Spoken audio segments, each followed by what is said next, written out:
Re/Member is a Japanese horror time loop movie on Netflix. I thought this would be interesting because of the time loop angle, but the result is something a little bit less than what you think in terms of concept. We're following 6 high schoolers in Japan, and they all are lonely. They don't have a lot of friends, but we're mainly focusing on the main character, Rei. She was sick or something, and she left school for a bit. People thought she was lying due to anxiety. So when she came back to school, people sort of didn't want to be her friend. And we're also following a geek. There's a guy that has a crush on her.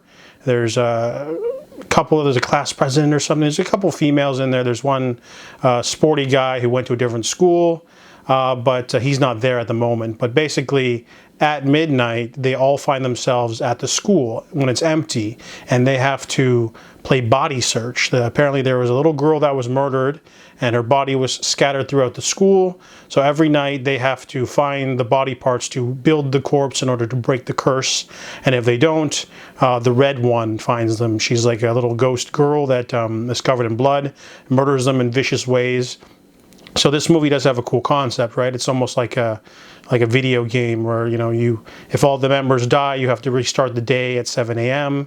They can talk and have like chats and stuff throughout the day because they remember, even though the days are repeating, they can still do like little chats and like remember where they've searched. So the movie starts off pretty gruesome, like a horror film, but then the movie changes tone drastically. It becomes like a montage where they're like trying to find stuff, and then when they find out that they only have one piece left, they go on a beach day, and it's kind of like a really weird tonal shift that just doesn't fit because it's supposed to be like a horror thriller. You'd think it would take like a psychological toll on them to die every night and be torn apart by a vicious ghost, but instead they're kind of just like, whatever, man, let's just hang out. And the 6 of them bond because they're spending so much time together repeating the day.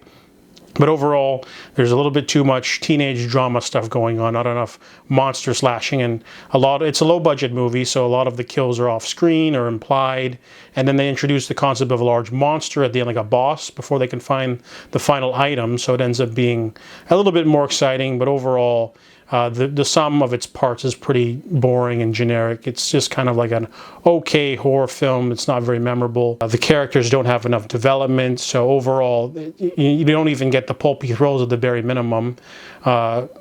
This movie was from 2022. A better version of this would be Until Dawn, the video game adaptation that's not like the game. It's a time loop slasher that's a lot more fun from 2025. So I give Re/Member a 4 out of 10.